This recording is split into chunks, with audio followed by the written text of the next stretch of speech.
Welcome to Fridays with Phil number 41, the Investor Pendulum Edition.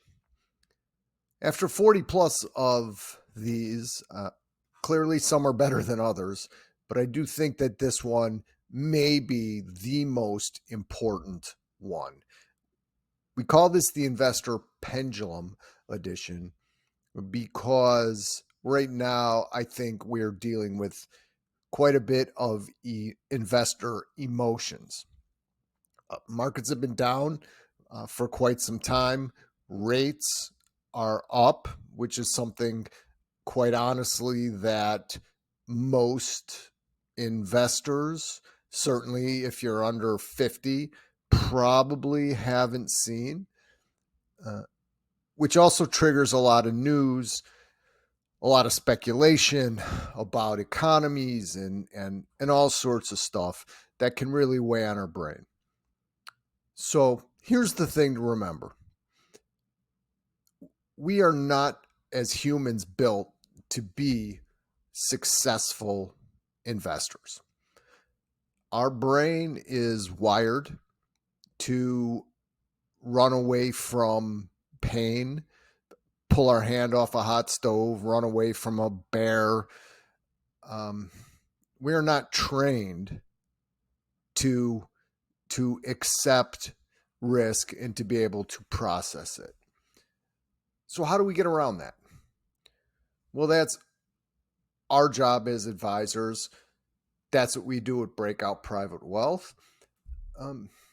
Having a plan is key here, and we'll get into that. I think number one, things to think about here, how to avoid making emotional mistakes. Number one is a cash cushion. Always, always, always a cash cushion. Having a certain amount, maybe a year, maybe 6 months, depending where you're at, maybe more, not 5 years, but a significant amount of cash cushion or just in case fund, that will remove the emotions to some extent from, I call it scoreboard watching your investments. Another thing that I think is really important that very few people have is an investment policy statement. The investment policy statement is something that we set up long before any assets are put to work in the capital markets, and it lays the groundwork and dictates exactly how we will be investing these assets. That way, when emotions run high, we can go back to that document mutually agreed upon and see if anything has changed in what we're investing for, so to speak. And that leads me to the last kind of a way that we help people deal with their emotions. And that gets into planning.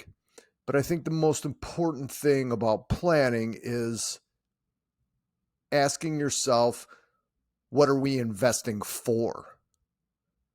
What are our goals that we want to accomplish?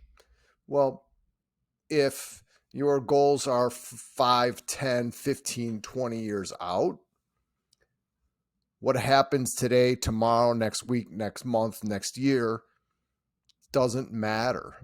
In fact, I would argue strongly that these are buying opportunities, not financial advice, because I can't do that over the internet, but this could be a very good buying opportunity for the right investor with the right time frame in the right type of portfolio for them. If you're investing for 6 weeks or 6 months or 6 minutes, that is something that should have been discussed prior to committing money into the markets. So I'll just leave you with this. We are not wired to be successful investors. Having somebody in between you and making a poor decision in the markets, or I guess sometimes in life as well, but for sure in the markets, I think is critical. Happy to answer any questions. Shoot me an email. We can talk about it, general terms, of course, but these are the times where I'm starting to see people make really emotional decisions. So thanks for watching. Have a great week.